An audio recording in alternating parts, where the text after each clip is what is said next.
Terima kasih masih mengikuti channel Mr. Blue 70. Di kesempatan hari ini saya akan memberikan tips apa seputar, tetap masih seputar Yamaha Bison.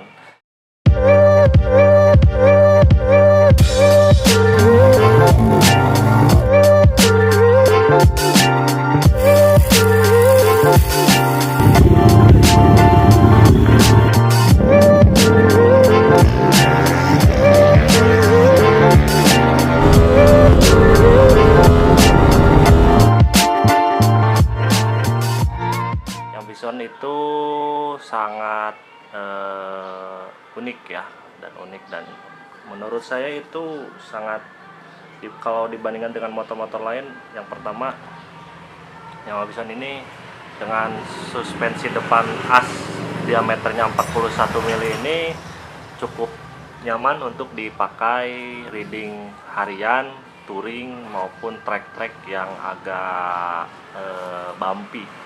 Jadi ini suspensi depan ini sangat mumpuni untuk jalanan karakteristik di Indonesia. Nah, bagi yang belum subscribe, silakan untuk subscribe terlebih dahulu dan share sebanyak-banyaknya ke teman-temannya. Dan jangan lupa untuk like juga, komen video-video kita agar video kita tetap berjalan. Oke. Nah, tips yang akan saya berikan itu tentang suspensi depan. Ini kondisi shocknya ini bocor ya, dan ada oli banyak tuh keluar. Jadi kita nanti bongkar, dan ada yang minta juga dari teman-teman user Bison, Bang, tolong dong bikin review atau bikin konten bagaimana shockbreaker depan Yamaha Bison agar empuk dan agar nyaman dipakai buat harian. Nah, saya akan memberikan tips hanya sedikit ya, mungkin kalau misalkan bisa diambil, silakan dipraktekkan di tempatnya di sana mungkin, atau kalau misalkan ada kurang-kurang silakan di komen atau di revisi aja ya. Kita bongkar aja dulu shockbreakernya itu, nanti dalamannya apa aja yang dirubah ataupun dari apanya nanti yang kita di cara pasangnya itu dan lain-lainnya kita buka dulu. Oke. Wih, ini dalamnya tuh. Ini karena campuran oli dan air karena bocor.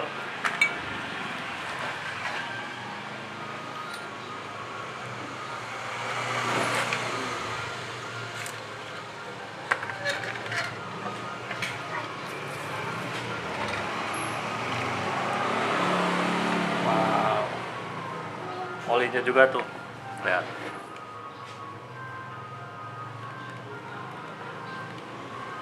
Mantap ya. Ini tadi udah dicuci, udah dibongkar. Nah, ini komponen dalamnya, dan ini sealnya.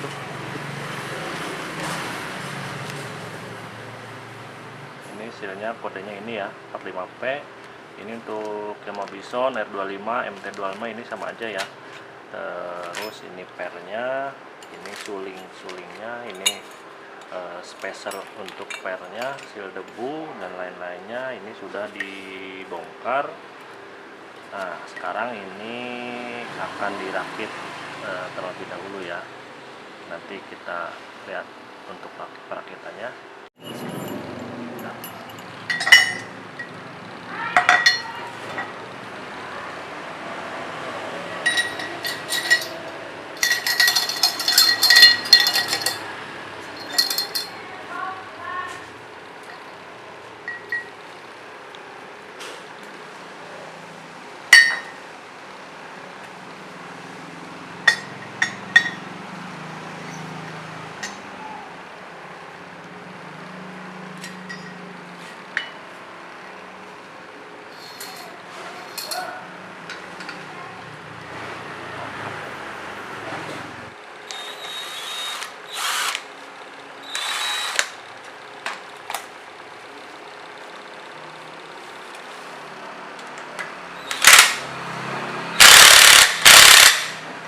untuk yang selanjutnya ini yang dipasang, ini sama aja ya, atas bawah sama, ini dipasang.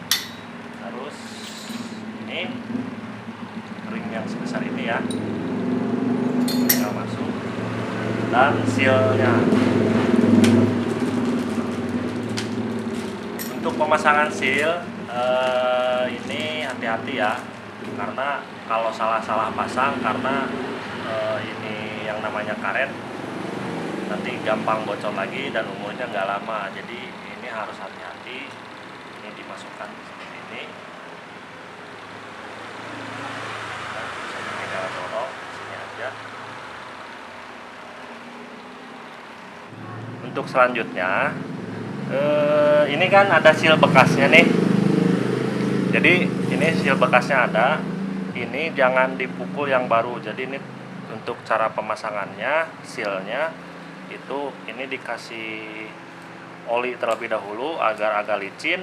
Terus ini dimasukkan yang bekasnya. Jadi nanti yang dipukul yang bekas yang ini.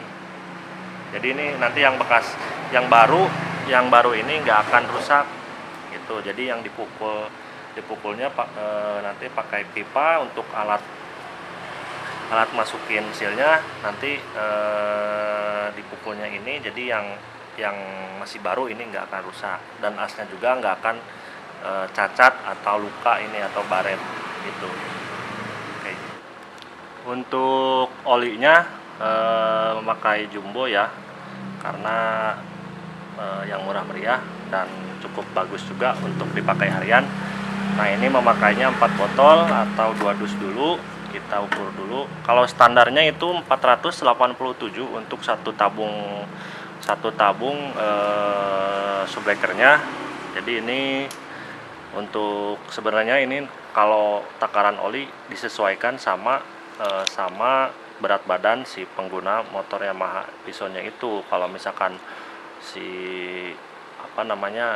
pengguna yang pemilik motornya itu lebih besar, otomatis beban yang diterima sama subbreaker itu lebih berat. Jadi otomatis harus minta lebih banyak olinya, jadi lebih keras. Ini baru 2 botol.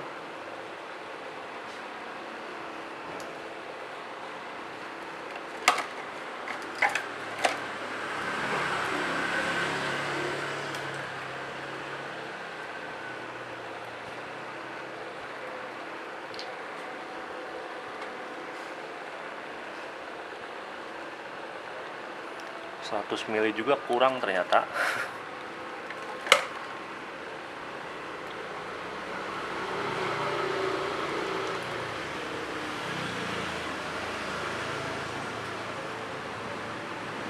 Hanya 350 ya.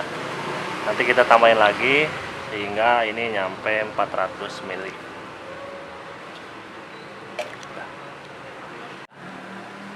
Untuk pemasangan pernya ini jangan sampai kebalik ya. Untuk yang agak renggang ini posisinya di atas. Jadi seperti ini posisinya.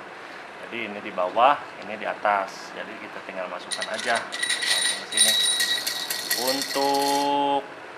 Lupa tadi untuk bahasa emulator ya. Kalau emulator itu tadi di bawah suling, yang tadi di atas suling, bukan di bawah, di atas suling tadi. Jadi tinggal masukin aja olinya.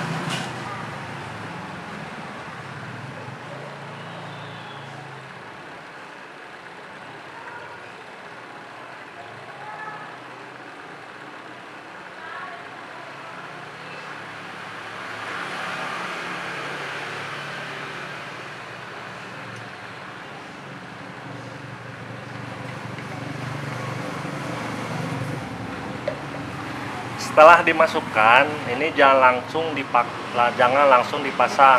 Ini jangan lupa untuk dikocok terlebih dahulu atau di bleeding dulu, shocknya naik turun sampai terasa shock ini seperti tidak ada celah atau lebih enak naik turunnya. Ini sampai dikocok terlebih dahulu sampai terasa, sampai oli yang tadi saya masukkan itu masuk ke tabung yang tabung ini. Jadi udah masuk semuanya, jadi tinggal nanti kalau misalkan udah masuk dibiarkan terlebih dahulu, jangan di posisi ditidurkan atau langsung dipasang aja, tapi jangan dulu ditutup agar si udara posisinya langsung ke atas, karena massa udara kan lebih ringan daripada cairan. Sampai beberapa kali naik turun, ini udah terasa lebih enak. Naik turunnya kayak nggak ada semacam udara-udara yang udara palsu kayak gitu. Udah kayak gitu kita biarkan dulu. Terus ini per di atas ring yang tadi,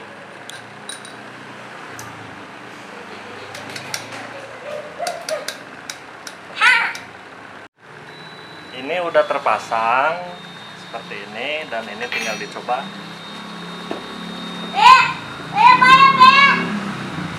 Ini enak ya, udah pas, nanti kita tinggal pasang. Untuk cara servis sebenarnya banyak cara. Ada yang masih ini masih terpasang di sini, terus dicopot, dibuka dari sini, terus dicopot tabungnya. Menurut saya itu kurang efisien. Kenapa kurang efisien? Karena dari tingkat kebersihannya juga itu masih kurang maksimal. Karena oli yang sudah dipakai itu harus diganti dengan yang baru, dan itu pun itu juga harus dibersihkan sampai bersih, dan baru dimasukkan oli yang baru. Kalau misalkan masih ada oli-oli atau bekas kotoran yang lama masih ada di dalam sok ini, mungkin nanti hasilnya kurang bagus juga, kurang rapi juga, dan kurang maksimal juga pada kinerjanya. Nah, ini udah enak, tinggal pasang aja, dirakit. Terus nanti ini saya akan setup juga untuk ini kekerasannya, atau nanti disesuaikan sama pengendaranya.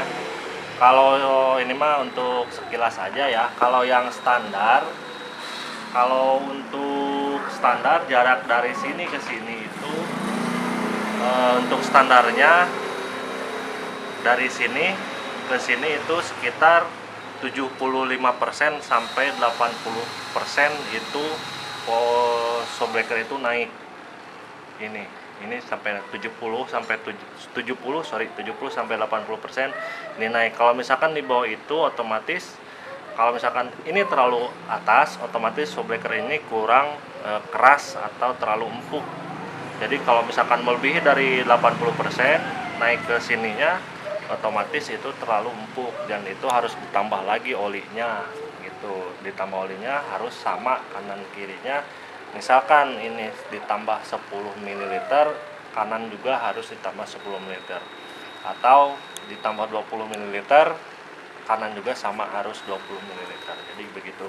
Ini hanya sekilas saja, dan ini bisa pakai kabel tis untuk untuk lebih terlihat. Kalau misalkan dikasih spidol kayak gitu, ini pasti langsung hilang kalau pakai spidol. Kalau pakai kabel tis, nanti kita bisa ngelihat ukurannya begitu dia dimasukin ke sini, jaraknya berapa senti. Tapi ini posisinya di atas nih. Ini harus ke bawah ya, jangan ke atas. Ini terlalu itu. Ya, contoh aja. Jadi seperti itu. Nanti selanjutnya kita rakit aja, dan kita langsung coba di motornya langsung. Ini udah terpasang semuanya. Terus ini udah rapi, udah dipegangin semuanya baut-bautnya. Nah, kita cobain untuk ayamnya ya.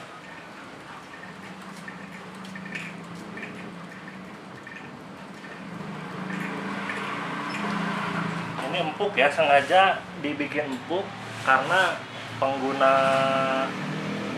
pemilik motor ini berat badannya di bawah 60, sekitar 60 kiloan.